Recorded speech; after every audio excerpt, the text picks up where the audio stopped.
Dr. Joseph Tito, and I work at Healdsburg District Hospital and part of the Healdsburg Specialty Group. I'm a general surgeon who specializes in hernia surgery, laparoscopic surgery, and endoscopy. And I'm here today to talk to you about colon cancer screening. Why should I get screened for colon cancer? I would know if something was wrong, and nobody in my family has ever had colon cancer. Well, that's an excellent question. The fact is that colon cancer is unfortunately extremely common. Colon cancer afflicts approximately 4% of people in their life. Now that may not sound like a lot, but that's 1 in 25.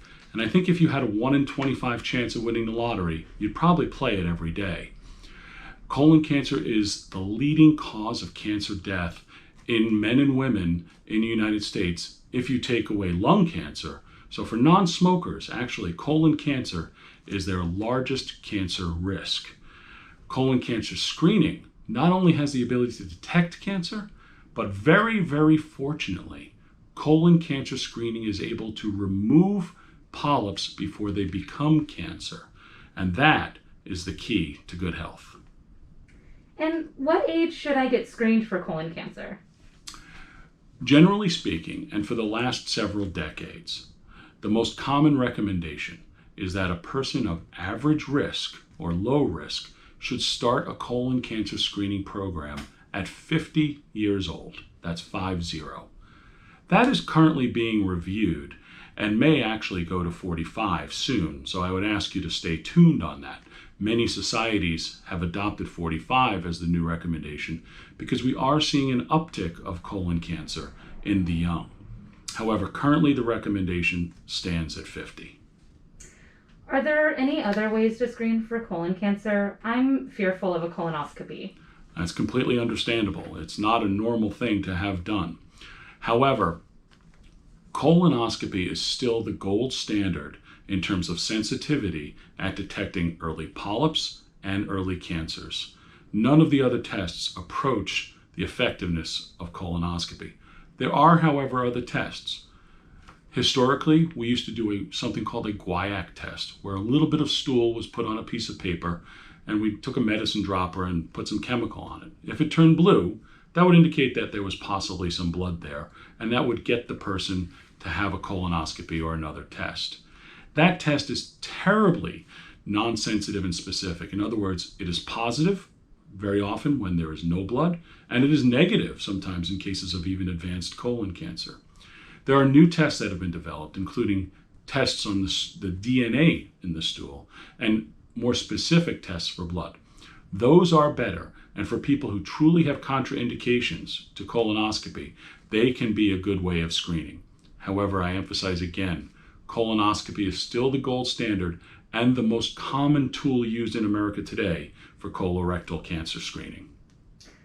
How long will it take? Colonoscopy itself usually takes between a half hour and 45 minutes. During that time, the patient is completely sedated and often doesn't remember a single thing about the procedure itself. In terms of the experience of the day, however, getting to the hospital, registering, getting your IV put in, having us interview you several times, all take a bit more time.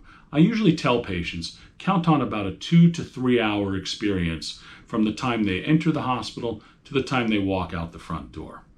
After that day, we ask them to not do anything too stressful, certainly not operate any heavy machinery, and certainly not make any big financial decisions. But by the next day, patients are generally ready to go about their normal activities.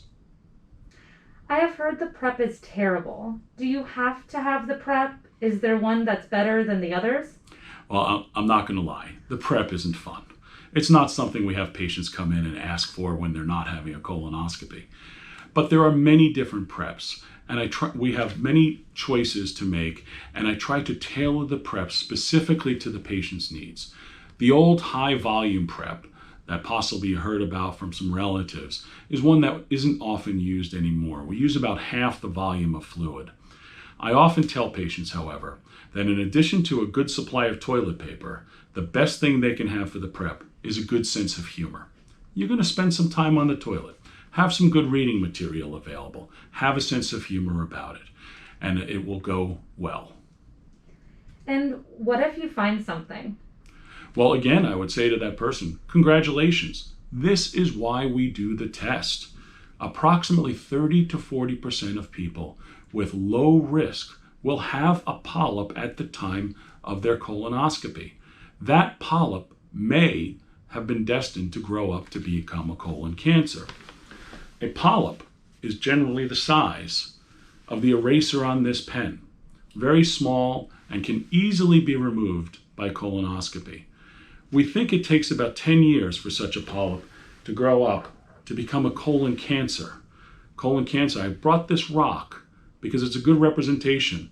And once it gets to this stage, it may be too late to catch it before it has traveled to lymph nodes and other organs, which is why taking it out when it's small like this is key.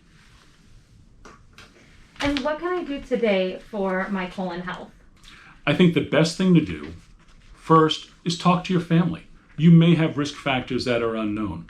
I often ask patients, and then they will have talked to their parents or their siblings and find out that in fact there is colon cancer in the family, which may trigger a faster need for screening.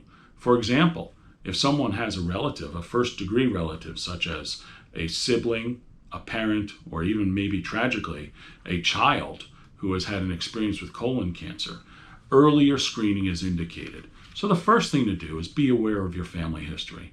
After that, talk about your options for colonoscopy, for colon cancer screening with your primary care doctor. They are very good at determining when a patient should have screening. If you have any questions at all, we're happy to talk to you over at Healdsburg Specialty Group about your risks for colon cancer.